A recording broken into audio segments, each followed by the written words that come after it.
I wasn't intending to make these cute little roulades or beef olives, but Costco started selling boneless short rib and I just couldn't resist. I spiced them up and rolled them with potato and carrots. This was then seared and cooked in a delicious spicy gravy.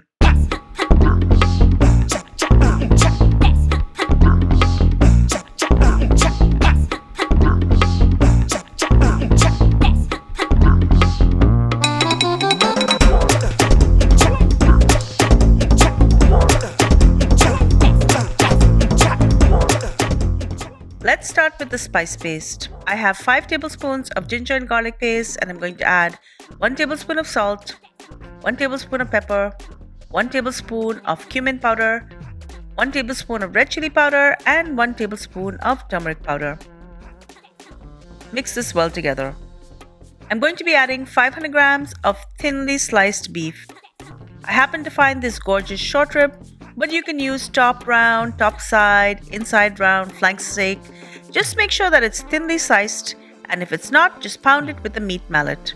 These slices are so thin that they don't need any pounding at all. Just brush one side with some of the spice paste.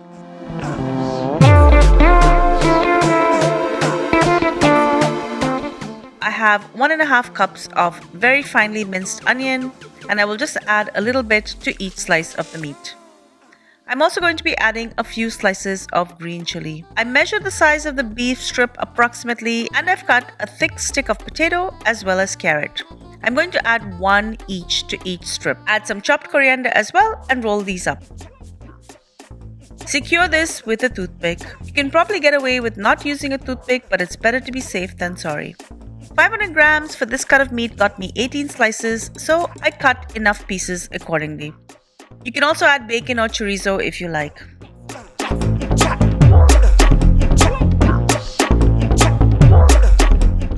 Continue doing the same for the rest.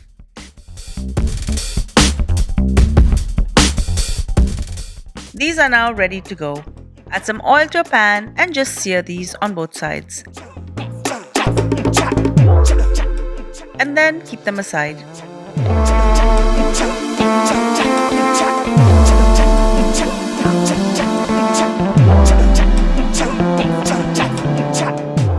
If you're planning to use the same pan, just wash it or at least make sure it's wiped down really well. Add more oil and the rest of the minced onion. Add the rest of the green chilies. I had 2 tablespoons of sliced green chilies and I'm just going to add in the rest of the green chilies. Now I'm going to add in all of the remaining spice paste.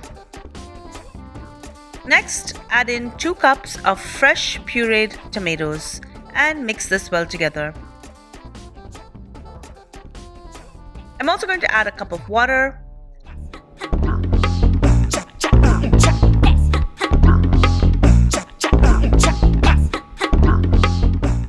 And taste for salt and add salt to taste. Once this comes to a boil, I'm going to add in 1 tablespoon of vinegar. Add in the cooked roulades and any juices that were left over into the pan. Cook this for about 35 minutes covered and make sure to flip it in between. We really just want to make sure that the potato in the center is cooked. You can also just transfer this to a pressure cooker and cook this for 10 minutes in an electric pressure cooker.